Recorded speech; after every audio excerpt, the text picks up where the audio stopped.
Bapak Ibu, selamat sore, salam patunggilan. Pada sore hari ini kita akan masuk dalam ibadah KRW. Di tengah kita masih merayakan dan menghayati hari kemerdekaan Republik Indonesia yang ke-75. Mari kita bersama-sama mempersiapkan diri, kita akan memuji nama Tuhan dari Kidung Jemaat nomor 14 bait 1 dan yang kedua.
Syukur sembulat hati karena kasih-Mu besar. Mari kita sucikan ibadah kita dengan pengakuan pertolongan kami datangnya dari Allah Bapa yang telah menyatakan diri dalam diri Tuhan kita Yesus Kristus, yang tidak pernah meninggalkan karya tangannya dan kasih setianya kekal sampai selama-lamanya. Amin. Bapak Ibu sudah dikasih Tuhan, kita memuji nama Tuhan kembali. Kita pujikan dari Kidung Jemaat nomor 58 bait yang pertama.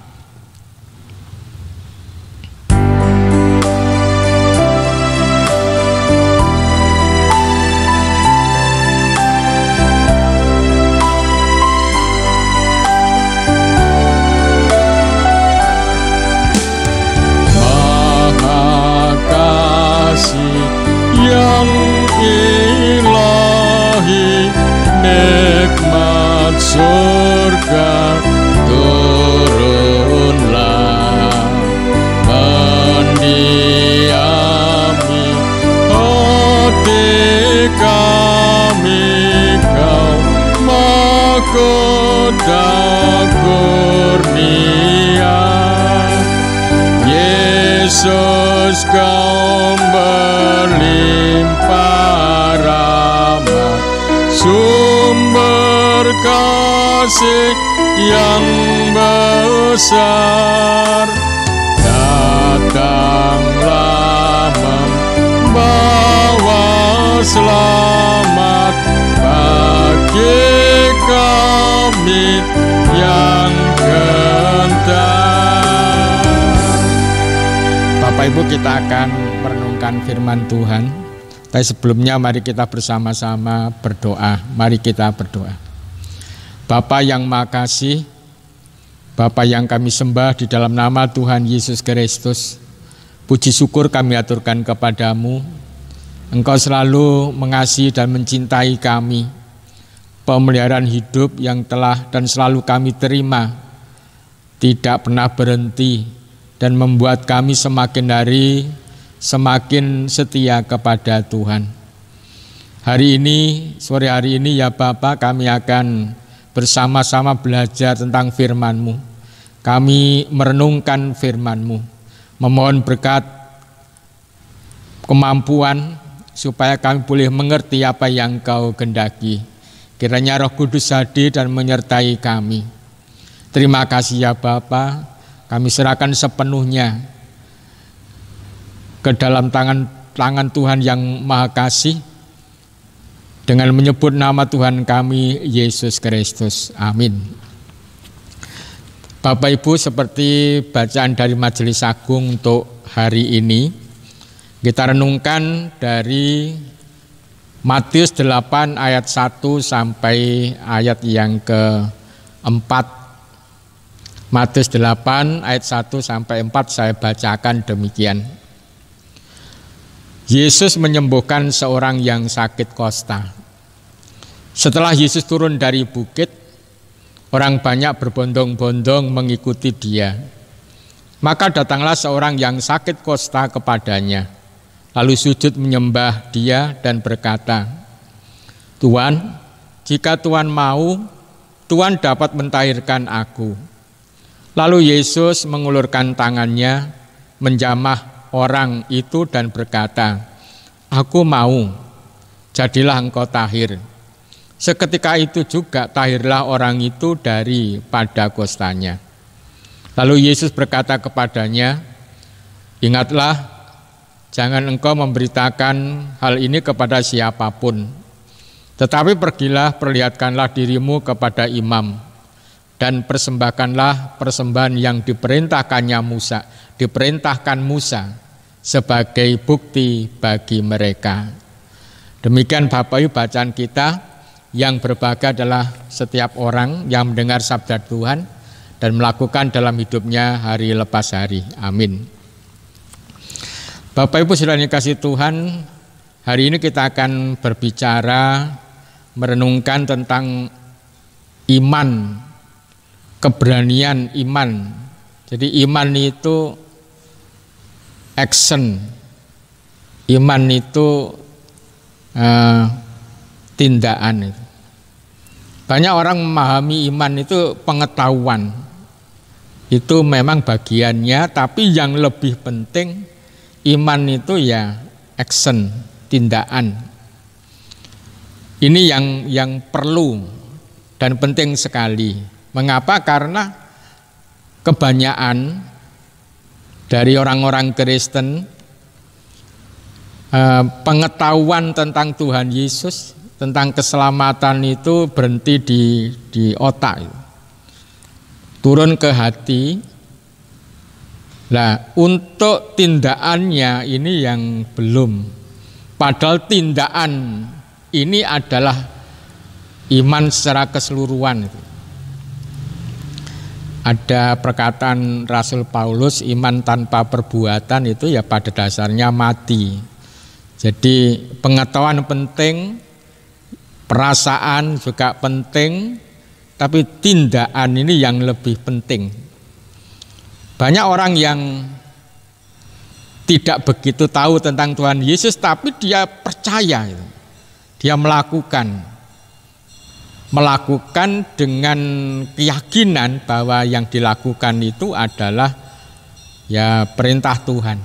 Dia mengasihi Tuhan dan mengasihi sesama. Bacaan kita ini tentang seorang yang sakit kosta. Sakit kosta ini nek basa Jawa itu buduk, penyakit kulit yang sangat ngeri pada waktu itu, sangat ngeri. Dan orang yang kena penyakit kosta ini dianggap oleh agama orang yang najis. Sehingga orang yang penyakitan kosta ini harus disingkirkan dari masyarakat. Karena bagi setiap orang yang menjamah orang yang berpenyakit kosta, orang ini juga orang yang najis. Nah, untuk itu ada aturan di agama Yahudi pada waktu itu, kalau ada orang yang sakit kosta lewat di tengah jalan rame, dia harus berteriak, najis, najis, najis. Sehingga orang akan menyingkir itu. Itu memang aturannya begitu.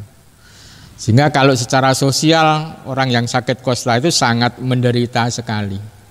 secara tubuh sangat menderita karena penyakit kosta itu kan penyakit yang kalau umpama di sini itu, nah kulit ini nggak terasa, kehilangan rasa, ditusuk-tusuk begini ya tidak sakit. Kalau di sini misalnya gitu tangan jarinya ini putus ya tidak terasa karena memang saraf sakitnya itu tidak terasa. Itu penyakit kosta yang membuat orang menderita secara sosial, menderita secara tubuh, tentunya secara ekonomi juga menderita karena dia tidak bisa bekerja. Nah, ini yang membuat si kosta ini berusaha. Ini sesuatu yang luar biasa. Dia punya semangat untuk sembuh. Dia punya semangat untuk datang kepada Tuhan Yesus. Untuk datang pada Tuhan Yesus. Itu ayat yang pertama, setelah Yesus turun dari bukit, orang banyak berbondong-bondong mengikuti dia. Yesus turun dari bukit, kalau dilihat dari bacaan sebelumnya, Yesus baru saja itu berkhotbah di bukit. Di Injil Matius 5, 6 dan 7, 5, 6 dan 7 bagian ini adalah khotbah Tuhan Yesus di bukit. Khotbah itu intinya bahwa Tuhan ingin semua manusia selamat, mendapat pengampunan. Setelah selamat mendapat pengampunan, Tuhan ingin manusia yang telah mendapat pengampunan itu membangun kebaikan dalam hidupnya. Kalau Bapak Ibu perhatikan dalam khotbah Tuhan Yesus ya itu. Jadi Tuhan Yesus ingin semua orang selamat, mendapat pengampunan, dan setelah mendapat pengampunan dia harus membangun kebajikan. Kebajikan itu kebaikan kepada banyak orang, jadi kepada Tuhan dan kepada banyak orang. Itu intinya.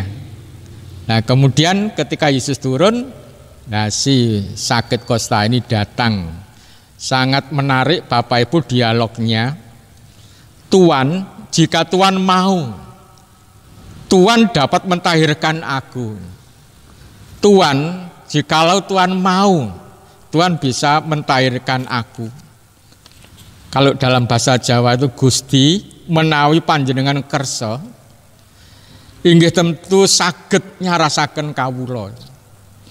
Ini ungkapan kerendahan hati, ungkapan iman yang luar biasa dan tulus. Ini ungkapan memang sangat membutuhkan betul. Sangat membutuhkan betul. Dan jawaban Tuhan tadi, lalu Yesus mengulurkan tangannya menjamah orang itu dan berkata, Yesus mengulurkan tangannya dan menjamah. Bapak Ibu, kalau Yesus menjamah orang yang sakit kosta, menurut agama Yesus ini ikut najis. Dan penyakit kusta itu memang menularnya ya lewat sentuhan. Tapi Yesus tidak memperhatikan itu, tidak peduli akan itu. Yang dipedulikan oleh Tuhan Yesus, orang ini perlu ditolong.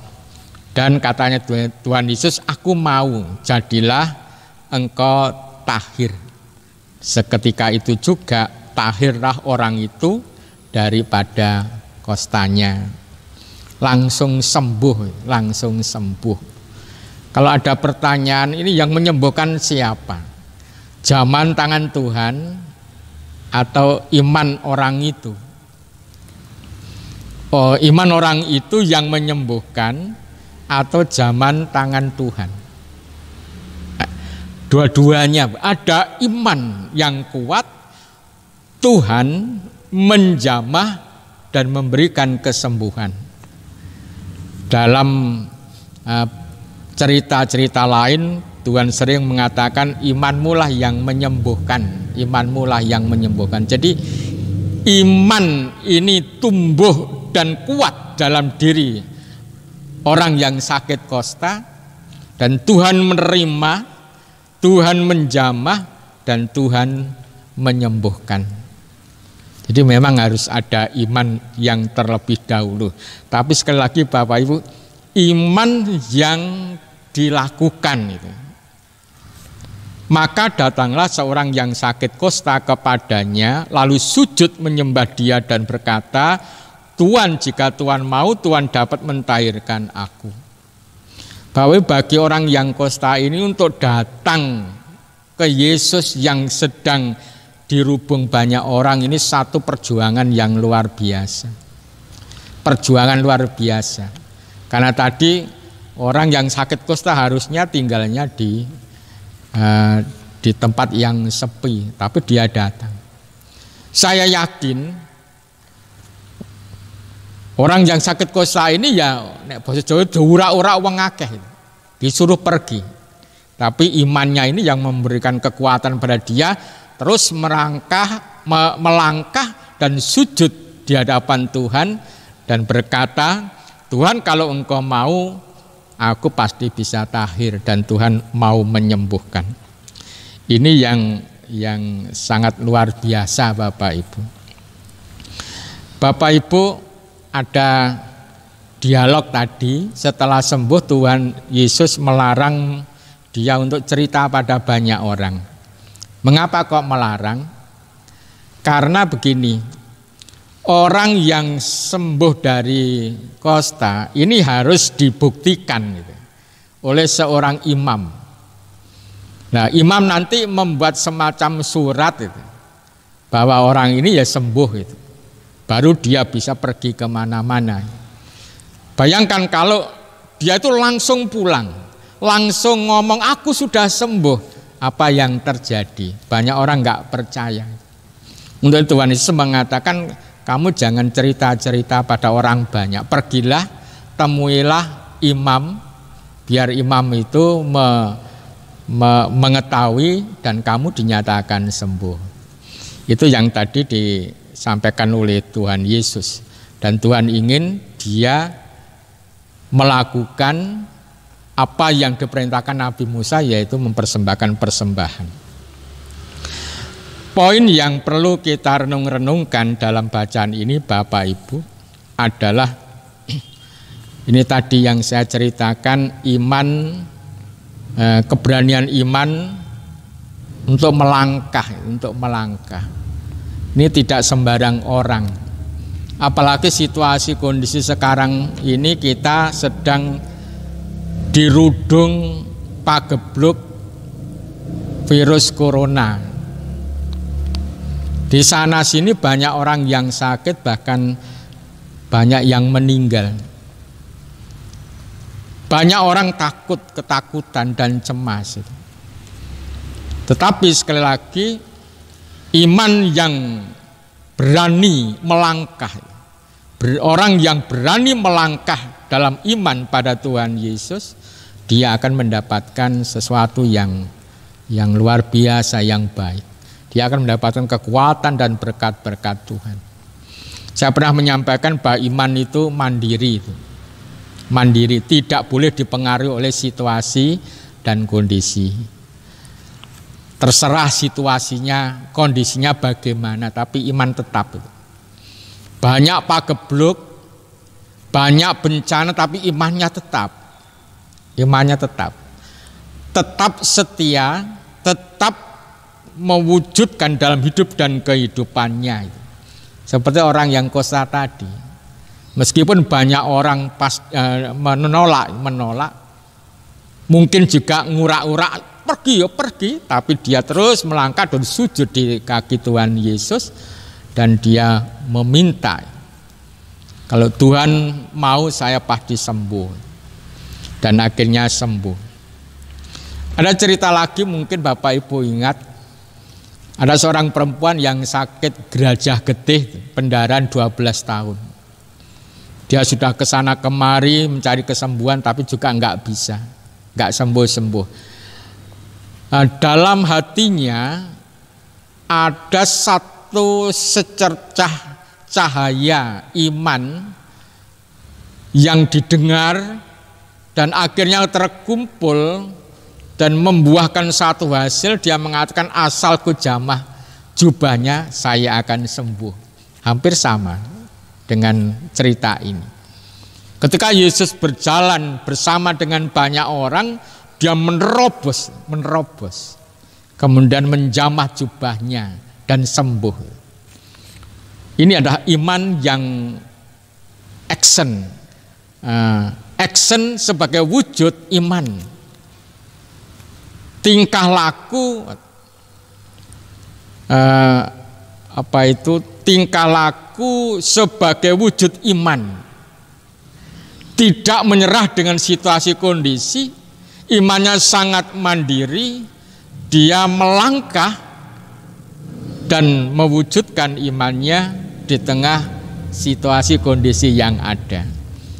Sehingga situasi kondisilah yang dipengaruhi oleh dia, dipengaruhi oleh kita orang yang percaya, bukan kita orang percaya yang dipengaruhi oleh situasi dan kondisi. Ini adalah iman yang berani itu. Iman yang diwujudkan. Iman yang diwujudkan dalam perbuatan hari lepas hari. Bapak Ibu mungkin ya, di antara Bapak Ibu ada yang sakit, kemudian berdoa, lama sekali tidak sembuh-sembuh. Berdoa, berpuasa, puasa doa, doa berpuasa, tidak sembuh. Ada KKR datang, juga enggak sembuh. Minta didoakan persekutuan-persekutuan doa yang ada, juga tidak sembuh. Bagaimana kalau hal yang semacam ini? Agak terbalik dengan orang Kosta ini. Dia dengan tulus, ikhlas, memohon kesembuhan, juga diparingi kesembuhan. Tapi yang ini kok tidak. Bapak Ibu, Tuhan punya otoritas, punya wewenang.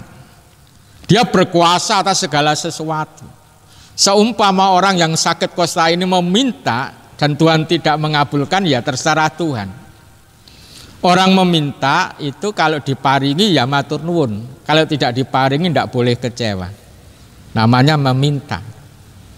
Rasul Paulus dalam 2 Korintus 12 ayat 9, dia pernah mengatakan, saya sudah berkali-kali memohon kepada Tuhan agar penyakit atau duri yang ada dalam tubuhku ini sembuh.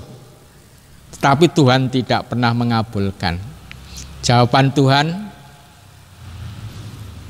anugerah yang saya berikan kepadamu sudah lebih dari cukup, dan di dalam kelemahanlah kamu kuat. Jadi ada rencana Tuhan, ada rencana Tuhan yang memang sedang terlaksana dalam kehidupan seseorang.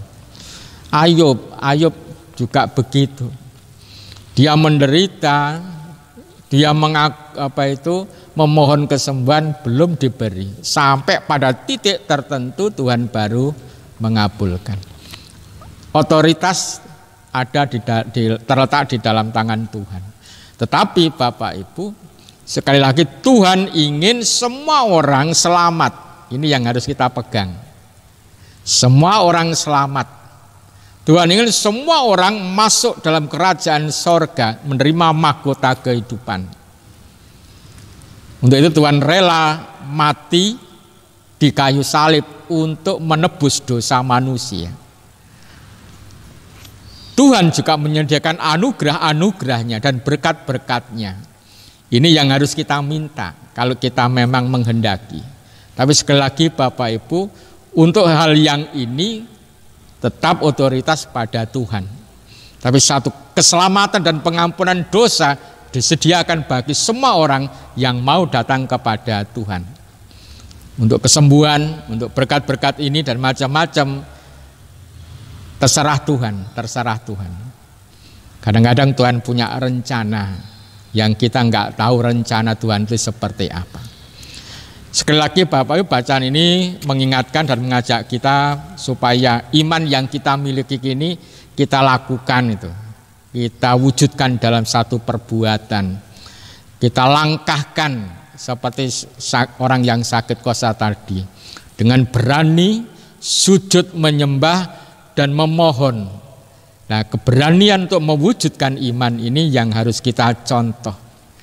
Saya yakin Bapak Ibu punya banyak pergumulan-pergumulan. Gereja kita juga punya pergumulan-pergumulan.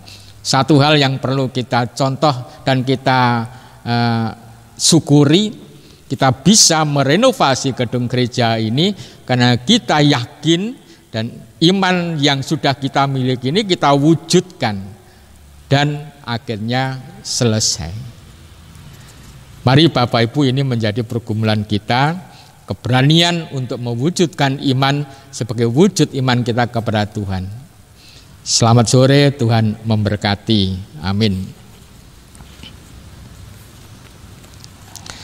Bapak Ibu sudah dikasih Tuhan, mari kita memuji nama Tuhan dari Kidung Jemaat 387.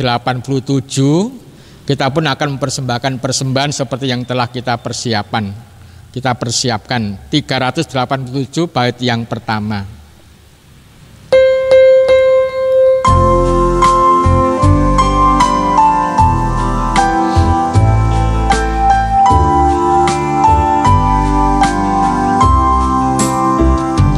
Oh, heran Allah mau memberi rahmat-Nya padaku,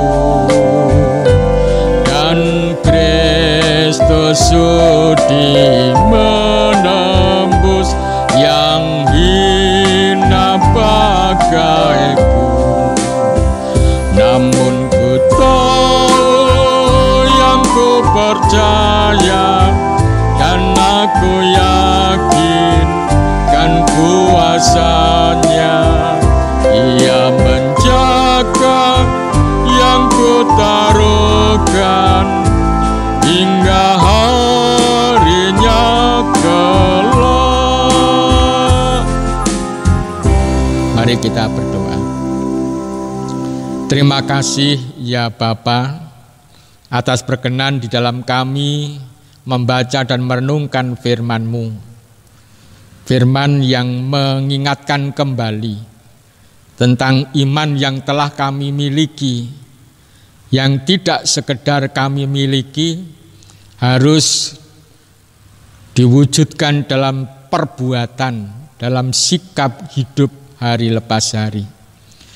Seperti seorang yang sakit kusta, dengan berani dia menghadap kehadapan-Mu yang Maha Kudus dan bersembah sujud dan memohon.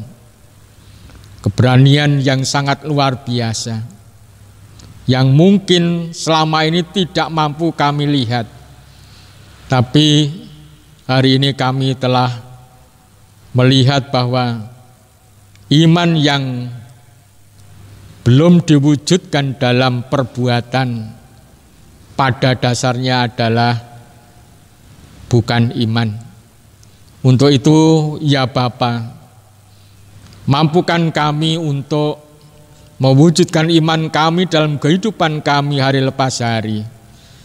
Beranikan kami untuk melangkah ke hadirat-Mu yang Maha Kudus, untuk menyembah, untuk bersujud, untuk memuji memuliakan Engkau, dan juga untuk memohon. Terima kasih ya Bapa atas firman ini.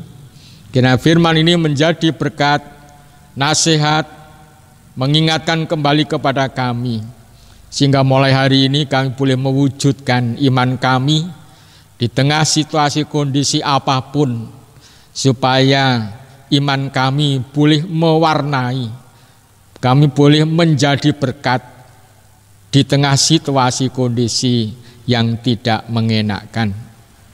Terima kasih ya Bapa. Untuk selanjutnya kami berdoa untuk seluruh warga jemaat, khususnya yang hari ini beribadah di rumahnya masing-masing. Kami doakan, kami mohonkan berkat dari Tuhan, berkat penyertaan, berkat kesehatan, dan dijauhkan dari segala sakit penyakit dan virus corona. Dan mampukan kami semuanya ya Bapa untuk tetap setia kepada Tuhan. Mungkin di antara saudara-saudara kami ada yang sedang mempunyai permasalahan, sedang sakit dan memerlukan pemulihan dari Tuhan. Kami berdoa untuk mereka semuanya. Kiranya Tuhan berkenan hadir dan menjamah mereka, supaya mereka pun menerima anugerah, kesembuhan dan pemulihan dari Tuhan. Anak-anak kami yang sampai hari ini masih sekolah di rumahnya masing-masing, kami mohonkan berkat penyertaan supaya semakin hari semakin bersemangat, sehingga anak-anak kami boleh belajar dengan baik. Kami serahkan Jemaat-Mu Ponorogo dengan segala kegiatannya, kiranya Tuhan memberkati Penatua Diaken, pengurus kelompok, komisi, dan pepantan beserta keluarganya yang selalu bekerja melayani Tuhan, kiranya Tuhan memberkati. Terima kasih ya Bapa, kami akan mengakhiri ibadah ini. Kami serahkan hidup dan kehidupan kami. Di dalam kami beristirahat pada malam hari ini, kiranya Tuhan berkenan menyertai hingga pagi hari kami boleh bangun dengan kekuatan baru pemberian Tuhan. Mungkin ada kekurangan, mungkin ada dosa yang terselip dalam ibadah kami mohon pengampunan. Demikian Tuhan doa permohonan kami, dan kami mohon berkat-Mu menyertai kami. Allah Bapa, Tuhan Yesus Kristus dan Roh Kudus memberikan semangat dan kekuatan baru, memberikan keberanian untuk datang ke hadirat Tuhan, bersembah sujud, memuji, memuliakan Tuhan dan memohon. Dan Allah Bapa memberikan berkat-Nya, berkat damai sejahtera. Amin. Demikian Bapak Ibu ibadah KRW hari ini. Selamat malam, Tuhan memberkati.